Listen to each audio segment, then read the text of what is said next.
Now, we think we know why they call it a PowerPoint. You need power. However, I'm confident that our speaker will have a point this morning.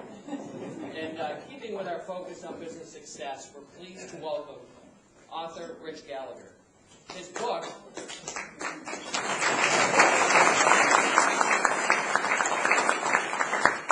book, What to Say to a Porcupine, is a national #1 customer service and business humor bestseller.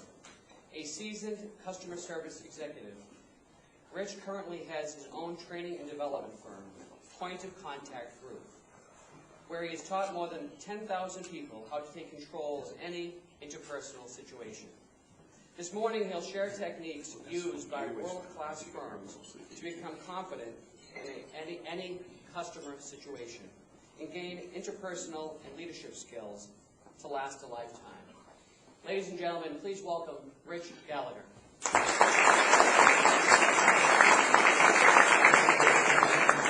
Well, thank you, Mark. I'd like to thank everyone at the Albany-Colonie Chamber of Commerce for having me here this morning. I'd like to thank National Grid for the great mood lighting. So, good morning, everybody. Good morning. Before we get started, never mind that I can't see you. I'd love to see a show of hands. How many of you are nice people? Okay, I want to see about half the hands. That's okay. Because I make a living of working with grumpy people. In fact, I make a living of having people come up on stage and get angry with me. We don't have time for that this morning. There's an important reason I asked that question, which is most people think about customer service as being a matter of quote-unquote nice people that quote-unquote have a good attitude. To me, good service, excellent service, is a matter of specific communication techniques based on known principles of behavioral psychology that dramatically change the way that people react, especially in your most difficult situations. Now, I have a dirty secret to share with everybody. Many years ago when I went to college, I was one of Cornell University's first dual majors in engineering and psychology.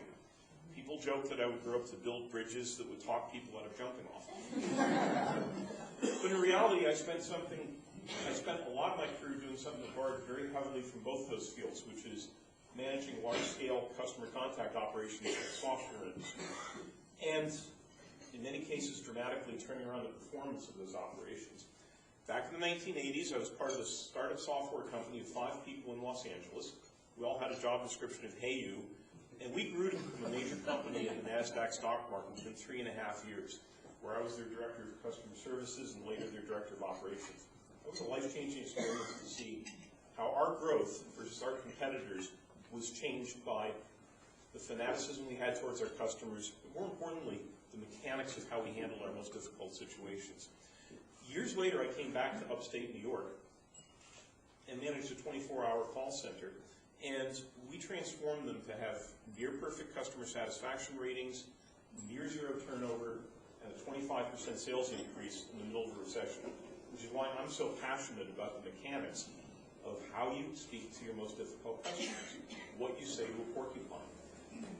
As Mark mentioned, I'm also trained as a marriage and family therapist, and so I'm not going to mention the word attitude even once today.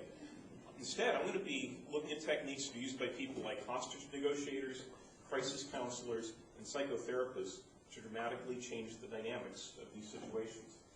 And so, before I teach you anything today, I want to tell you about my first training gig many years ago. It was with the Parking and Traffic Bureau of a major university. So what does the Parking and Traffic Bureau do? They tow people's cars away. And the reason they brought me in was because people weren't very happy having their cars towed away. And I asked them, so what do you say to people when their cars are getting towed away? And they were all certifiably nice people, just like you folks. And they said, well, we say things like, I'm sorry, sir, I'm afraid you shouldn't have parked here, and unfortunately you're going to have to pay a fine to get your car back. So I asked them, how do they react to that? And they said, really, really badly. So I taught them 2 things that I'm going to teach you this morning. The first is to acknowledge what the other person is thinking and feeling. That's the easy part. We're going to talk more about that a little later. But most of us can get our arms around the idea of acknowledging other people, although, as you're going to learn in a few minutes, most of us never, ever do that in a difficult customer transaction.